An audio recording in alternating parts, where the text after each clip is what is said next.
spiteful gesture. Only a few weeks had passed since Edward had taken his first passenger train. It had been Edward's first day out in a long time, and almost all the engines had given Edward their full support. However, two were not. Gordon and 98462 were quite displeased with Edward. 98462 was one of the few engines brought by the Fat Director to the railway on trial. He didn't have a name, just a number. He and Gordon had a great deal in common. They were both rude and cocky. However, the engine never seemed to know when enough was enough.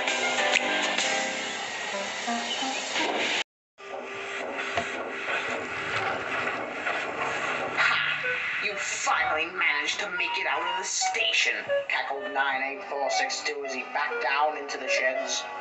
Edward had just returned from his passenger run and was feeling quite proud. What a useless engine you are, Edward. I'm sure we'll be hearing plenty of complaints from the passengers tomorrow. You must have been running late all day. The others gave 98462 a foul look, but Edward just smiled. Actually, we were right on time. I'm very happy to be useful again, he chuckled. Edward knew that as long as he didn't let 98462's words bother him, the engine wouldn't berate him for long. And soon enough, not getting any sort of reaction out of Edward, the big blue bully drifted off to sleep. As Edward was now working regularly on passenger trains, the Fat Director extended a timetable to run later into the evenings. This now meant Edward, Gordon, and 98462 would be running the passenger service all across the island. Edward had his doubts, but was determined to work his hardest. Fortunately for him, he ran the loop line, so only saw 98462 and Gordon at the big station. The weeks passed. Edward thought his trains were getting heavier and heavier, for he was getting older and older. The other engines noticed this and offered to help. No, thank you, panted Edward. You have your own trains to manage. We can't upset the Fat Director's timetables.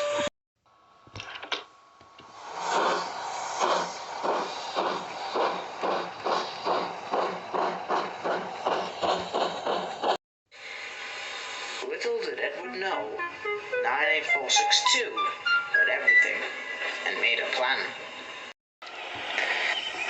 Edward arrived at the big station to collect his first passenger train. When he arrived, he saw there were no coaches. Thomas must have woken up late again, he thought. He was just about to go collect some more when 98462 came hooting and reaching into the platform with Edward's coaches. No need to fret, he said smoothly. I'll be taking your train today. We mustn't upset the Fat Director's timetable. He laughed loudly as the guard blew his whistle and set off. Edward was upset, but he thought it best to get on with his work. That evening, Edward was backing into his berth as 98462 was boasting loudly. We don't need Edward anymore. I've proven I can manage 2 trains at once. Why keep him around when all he does is get in the way? Edward helped build these rails that you run on, fumed Thomas. Without him, none of us would have a railway to work on. 98462 interjected. He's a thing of the past. Us bigger tender engines are faster, stronger, and more up to date than old iron. Edward finally gave up.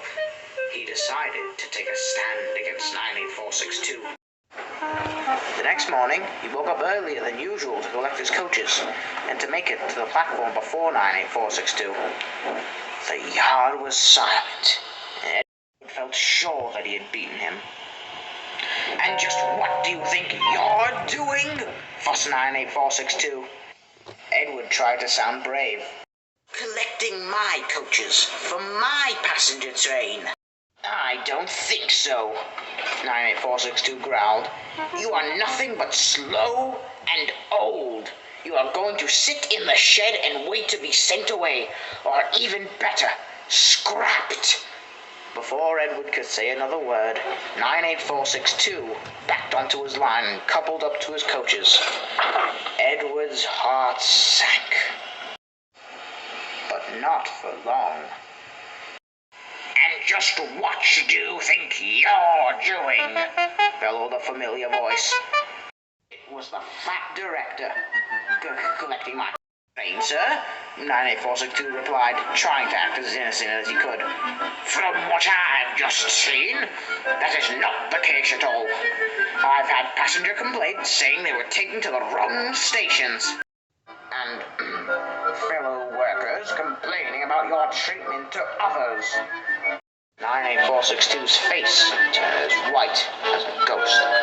"My engines," the fat director went on, "work hard and help fellow engines. You have done neither of those. Let me remind you that I brought you here to work on trial. And I can see that you are not fit for my railway. You shall go back home to the other railway tonight. For now, I want you to go back to the sheds." 98462 couldn't muster up a response, so sulked back to the sheds. The fat director turned to Edward. "You must understand, Edward. You are one of my engines. You might not think so, but you are not alone on this railway. If you have any troubles, you must come and see me right away. Understand?" Edward could see from his warm smile that the fat director was told everything. He looked across the yard and saw Henry and Thomas smiling back. "Now, you have a train to pull, and after that, I want you to have a nice long rest." "Thank you, sir," smiled Edward. As he set off, he felt his position on the fat director's railway was secure, and had no more troubles from that day on. That wasn't till I mustn't say any more, or I shall spoil the next story.